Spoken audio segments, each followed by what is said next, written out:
Christmas సమయంలో యేసుక్రీస్తు జననానికి సంబంధించిన అనేక ప్రసంగాలను వింటూ ఉంటాం. అనేక ప్రశ్నల ద్వారా సమాధానాలను నివృత్తి చేసుకుంటాం. దైవ సేవకులు క్రిస్మస్ ప్రసంగాలను సిద్ధం చేసుకుంటారు. మరికొందరు క్రిస్మస్ యొక్క మూలం గురించి తెలుసుకుంటారు. నక్షత్రము, క్రిస్మస్ స్టార్, శాంటా క్లాస్, సత్రము, పశువుల పాక, జ్ఞానులు, గొర్రెల కాపరుల గురించిన చరిత్రను తిరగేస్తారు. ఇవి ముఖ్యమైన అంశాలే, కానీ యేసు జననానికి సంబంధించిన సంఘటనల కాలక్రమాన్ని అర్థం చేసుకోవటం కూడా చాలా ముఖ్యం. ఈరోజు వాటిని గూర్చి నేర్చుకుందాం. పరిశుద్ధ బైబిల్ గ్రంథంలో క్రీస్తుని గురించిన సంఘటనల కాలక్రమము ఒక క్రమ పద్ధతిలో లేదు కనుక లేఖనముల ఆధారముగా ఒక క్రమ పద్ధతిలో నేర్చుకున్నటకు ప్రయత్నిద్దాం. దేవుడు మానవ అవతారిగా ఈ లోకములోనికి వచ్చుటను గూర్చి యోహాను యొక్క తొలి పలుకులను గురించి యోహాను సువార్త 1వ అధ్యాయము 1-14 వచనాలలో మనం చూడవచ్చు. యోసేపు వైపు నుంచి యేసు యొక్క వంశావళిని, మరియ వైపు నుంచి యేసు యొక్క వంశావళిని మత్తయి సువార్త 1:1-17, లూకా 3:23-38 వచనాలలో చూడవచ్చు. యోహాను యొక్క జననమును గూర్చి జకర్యాకు ముందుగానే తెలియచేయుట లూకా సువార్త 1వ అధ్యాయము 5-25 వచనాలు. యాజకుడైన జకర్యా అహరోను కుమార్తె అయిన ఎలిజబెతులు సంతానము లేకుండా ఉండెను. జకర్యా దేవుని ఆలయములో తన వంతు చొప్పున ధూపము వేయుచుండగా ప్రభువు దూత, జకర్యా భయపడుకుమో, నీ ప్రార్థన వినబడినది, నీ భార్య అయిన ఎలిజబెతు నీకు కుమారుని కనును, అతనికి యోహాను అను పేరు పెట్టుదువు అని పలికెను. దూత చెప్పిన మాటలను నమ్మని జకర్యా ఆ మాటలు నెరవేరు వరకు మౌనిగా ఉండెను. యేసుక్రీస్తు యొక్క జననంను గూర్చి మరియకు ముందుగానే తెలియచేయుట లూకా సువార్త 1వ అధ్యాయము 26-38 వచనాలు. గలిలయలోని నజరేతు అను ఊరిలో ఉన్న యోసేపుకు ప్రదానము చేయబడిన మరియ యొద్దకు గాబ్రియేలు దేవదూత పంపబడెను. ఆ దూత మరియకు దేవుని సంకల్పములోని విషయములను తెలియజేసింది.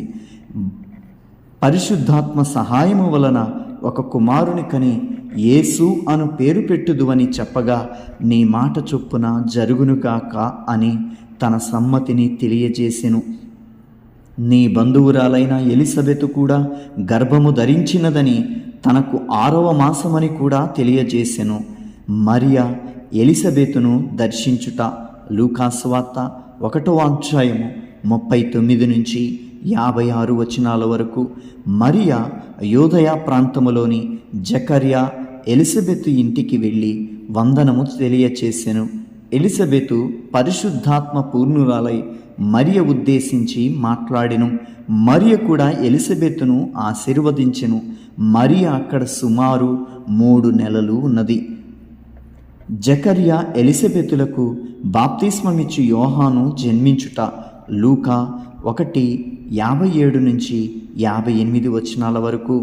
జకర్యా యొక్క ప్రవచనాత్మకమైన కీర్తన లూకా 1:67-79 వచనాలు. యోహాను యొక్క ఎదుగుదల మరియు బాల్యము లూకా సువార్త 1వ అధ్యాయము 80వ వచనము. యోసేపునకు మరియ గర్భమును ధరించిన విధానమును మరియు యేసు పుట్టుకను గూర్చి దూత తెలియచేయుట మత్తయి సువార్త 1వ అధ్యాయము 18-25 వచనాలు. మరియకు ప్రదానము చేయబడిన యోసేపుకు తన భార్య గర్భవతి అని తెలిసి ఆమెను అవమానపరచనొల్లక రహస్యముగా విడనాడనుద్దేశించెను. అప్పుడు ప్రభుదూత యోసేపుతో, మరియ పరిశుద్ధాత్మ వలన గర్భము ధరించినది, ఆమెను భార్యగా చేసుకునుటకు భయపడవద్దు, ఆమె ఒక కుమారుని కని యేసు అను పేరు పెట్టును అని తెలియజేసెను. యేసు పుట్టుక లూకా సువార్త 2వ అధ్యాయము 1-7 వచనములు.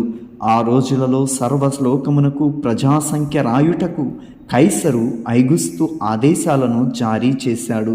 కనుక యోసేపు దావీదు వంశములోను గోత్రములోను పుట్టినవాడు కనుక ఆ ప్రజాసంఖ్యలో తమ తమ పేర్లను నమోదు చేయించుకున్నటకు గలిలయలోని నజరేతు నుండి యూదయాలోని బెత్లెహేము అనబడిన దావీదు ఊరికి యోసేపు మరియలు వచ్చారు. సరిగ్గా ఆ సమయంలో మరియ ప్రసవ దినములు నిండి ఒక కుమారుని కని పొత్తిగుడ్డలతో చుట్టి సత్రములో వారికి స్థలము లేనందున ఆయనను పశువుల తొట్టెలో పరుండబెట్టెను. యేసు పుట్టుక వార్తను మొదటిగా గొర్రెల కాపరులకు దూత తెలియచేయుట. లూకాసు వార్త 2వ అధ్యాయము 8-14 వచనములు. యేసుక్రీస్తు పుట్టిన వార్త మొట్టమొదటిగా రాత్రివేళ గొర్రెల మందను కాసుకునుచున్న గొర్రెల కాపరులకు అందించబడెను. ఆ తదుపరి పరలోక సైన్య సమూహము ఆ దూతతో కూడా నుండి సర్వోన్నతమైన స్థలములలో దేవునికి మహిమయు ఆయనకిష్టులైన మనుష్యులకు భూమి మీద సమాధానమును కలుగునుగాక అని దేవుని స్తోత్రము చేయుచుండెను. గొర్రెల కాపరులు క్రీస్తును ఆరాధించుట. లూకాసు వార్త 2వ అధ్యాయము 15-20 వచనములు.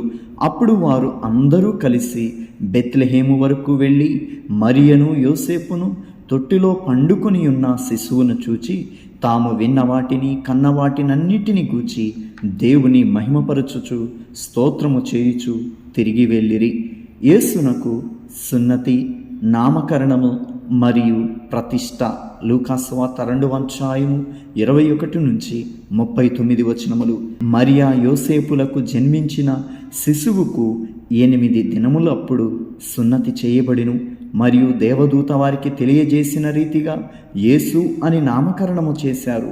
ఆ తరువాత బాలుడైన యేసును దేవాలయములో ప్రతిష్ఠ చేసిరి. జ్ఞానులు హేరోదును దర్శించుట. మత్తయి సువార్త 2వ అధ్యాయము 1-8 వచనములు. ఆకాశములో ఉదయించిన నక్షత్రమును చూచి తూర్పు దేశ జ్ఞానులు మొదటిగా హేరోదు రాజు ఇంటికి వెళ్ళి అడుగగా, ఆ రాజు, నేను రాజుగా ఉండగా మరొక రాజు జన్మించటం ఏమిటి అని తానును యెరూషలేము వారును కలవరపడ్డారు. హేరోదు రాజు రహస్యముగా వారిని పిలిచి ఆ యూదుల రాజు ఎక్కడగా పుట్టాడో కనుక్కొని ఆ సమాచారమును తెలియజేయమని చెప్పాడు. జ్ఞానులు క్రీస్తును ఆరాధించుట. మత్తయి సువార్త 2వ అధ్యాయము 9-12 వచనములు.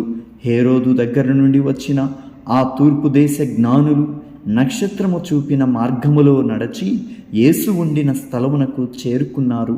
అప్పుడు వారు మరియను యేసును చూచి సాగిలపడి ఆయనను పూజించి తమ పెట్టెలు విప్పి బంగారమును, సాంబ్రాణిని, బోళమును కానుకలుగా ఆయనకు సమర్పించిరి. అటు తర్వాత హేరోదు నొద్దకు వెళ్ళవద్దని స్వప్నమందు దేవుని చేత బోధింపబడిన వారై వారు మరొక మార్గమున తమ దేశమునకు తిరిగి వెళ్ళిరి. ఐగుప్తుకు వెళ్ళుమని యోసేపుకు దూత తెలియచేయుట. మత్తయి సువార్త 2వ అధ్యాయము 13-15 వచనములు. హేరోదు శిశువును చంప వెదుకుచున్నాడు గనుక ప్రభువు దూత ద్వారా యోసేపుకు మీరు ఐగుప్తునకు పారిపొమ్మని ఆజ్ఞాపించెను. హేరోదు మగ శిశువులను సంహరించుట. మత్తయి సువార్త 2వ అధ్యాయము 16-18 వచనములు. జ్ఞానులు తిరిగి హేరోదు నొద్దకు రాకపోవుటను బట్టి బెత్లెహేములోని దాని సకల ప్రాంతములోను 2 సంవత్సరములు మొదలుకొని తక్కువ వయసు గల మగపిల్లలందరినీ వధించెను. యోసేపు, మరియా, శిశువు తిరిగి నజరేతునకు వచ్చుట. మత్తయి సువార్త 2వ అధ్యాయము 19-23 వచనములు.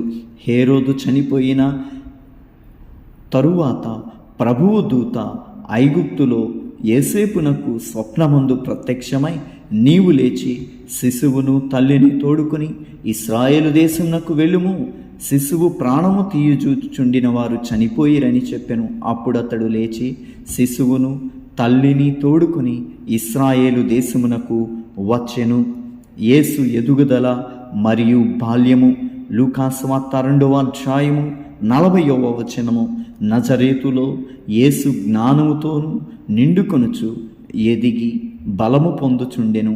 దేవుని దయ ఆయన మీద ఉండెను. ఇలాంటి మరిన్ని ఆధ్యాత్మిక వీడియోల కొరకు లైక్ చేయండి, సబ్స్క్రైబ్ చేయండి, నోటిఫికేషన్స్ పొందగలరు. God bless you all.